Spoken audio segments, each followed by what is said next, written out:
थांनाय 17 बोसोराव न' डाउट जौगानाय एसे एनै खामानिया जाया नङा जादों।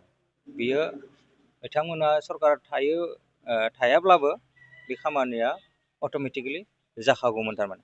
खिन्थु बिथांमोना सरकाराव दङ हिसाबै BPF हानजाया दङ हिसाबै हाग्रामा महिलारिया बेयाव नेता हिसाबै चिफ हिसाबै खामानि मावदों हिसाबै जाबायदि बे 15टा बोसोरावहा बिथाङा राजनितिक भाबै बिटिआर हालामखौ बा BTC-खौ जाबायदि जौगानाय हाबाफारियाव लांनांगौमोन, हारि माहारिनि गेजेराव गोजोन खौसेथि गायसननांगौमोन, बे खामानिखौ मावनायाव बिथाङा आबुङै फैमाल जानायखौ जों नुनो मोननाय जादों।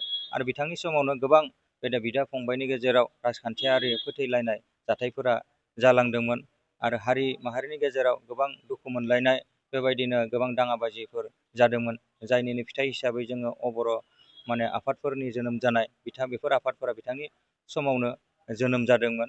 दा बेफोरखौ थासारिखौ नायोब्ला बिथाङा बे 15टा बोसोराव जोंनि बिटिआर ओनसोलाव जे गोजोननि बाथ्रा बुंदोंमोनब्लाबो खुगायाव, खिन्थु बेखौ आबुङै बिथाङा गायसननो हायाखैमोन।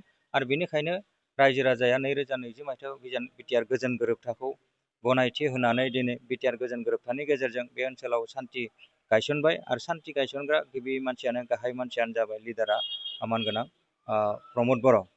दायो जुदि खैराबारि समस्तिनि बाथ्राखौ बुङोब्ला खैराबारि समस्तियावबो 5 बोसोराव BJP-नि MCLA बिथाङा दङमोन, खिन्थु बिथाङाबो जाबायदि जौगानाय खामानि मावनांगौमोन बेयावहा मावफुंनो हायाखै, बिथाङा फैमाल जादों।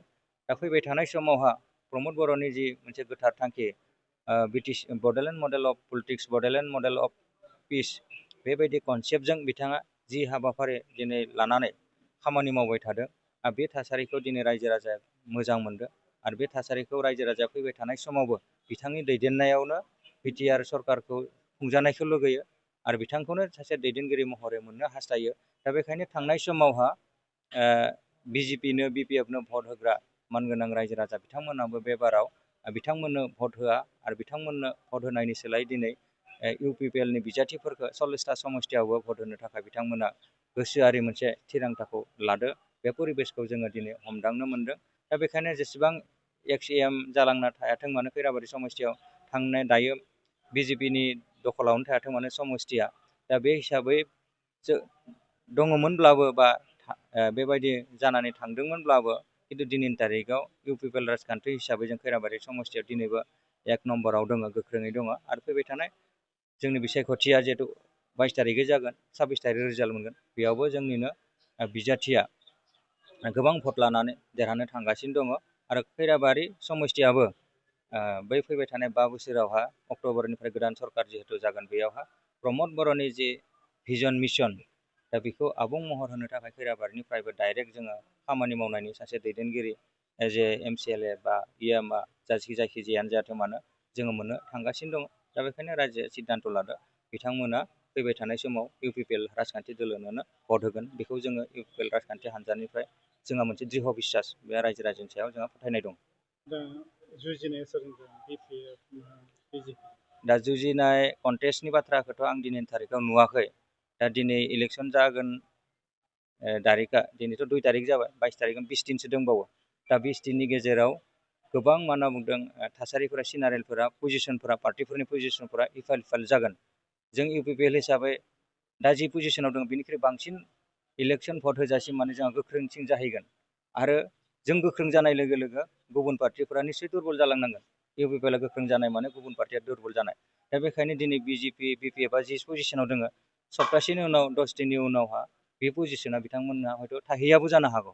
दा बेखायनो जोङो आसा खालामनो हायो दा बिथांमोनजों जोंहा खुनु कन्टेस्ट गैया। जोंना कन्टेस्टआ जाबाय जों गावनि गेजेराव रायजो राजानि अनसायनाय मोननो थाखाय आरो रायजो राजाखौ जोङो मोजाङै जोंनि हालामखौ जौगालांनायाव जों खौसेथिनि मोनसे लामाखौ देखायनो थाखाय जि दायबद्धता जोंनाव दङ, बिनिसो जोंना कम्पिटिसन जोङो बेखौ नुहुरदों।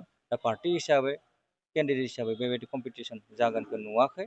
जातीयताबादनि धाराजों राजनितिया दिनै सक्ति रुपायनि गेजेरजों खारबाय थादों। साफ्रोमबो बर' फिसा बा बिटिआर ओनसोलनि रायजो राजाफोरा मोनसे दायबद्धआव थाङो।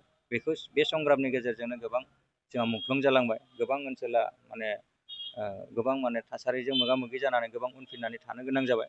दा बेखायनो दिनैनि तारिखआव बिटिआरनि चिफ आरो आथिखाल बे UPPL राजखान्थि दोलोनि आफादगिरि बिथाङा मोनसेल' बाथ्रा बुंबोदोंमोन आगोलनिफ्रायबो आरो दिनै समसिमबो बिथाङा मोनसे नितिखौ लादो, बेनो जाबाय संघर्ष आरो निर्माण। जे संघर्षआ जाबाय आन्दलन आरो निर्माणा जाबाय आन्दलनजों नस्थ' जानानै उनफिननानै थालांनाय परिबेसखौ जोङो निर्माण खालाम दाफामफिनना थांनांगौ। बेखायनो जोंनि आन्दलन होनबा दिनै जोंनि आन्दलना राजा लामानि आन्दलन नंलिया। जोंनि आन्दलन दिनै गणतान्त्रिक राजनिति खरथाजों आन्दलन। दा बे आन्दलनाबो जोंहा गोजोन खौसेथिनि गेजेरजों सान्थि परिबेसनि गेजेरजों जोंनि आल्टिमेट टारगेटखौ होसोनानै आन्दलना राजखान्थि भाबै सोलिलांगासिनो दङ।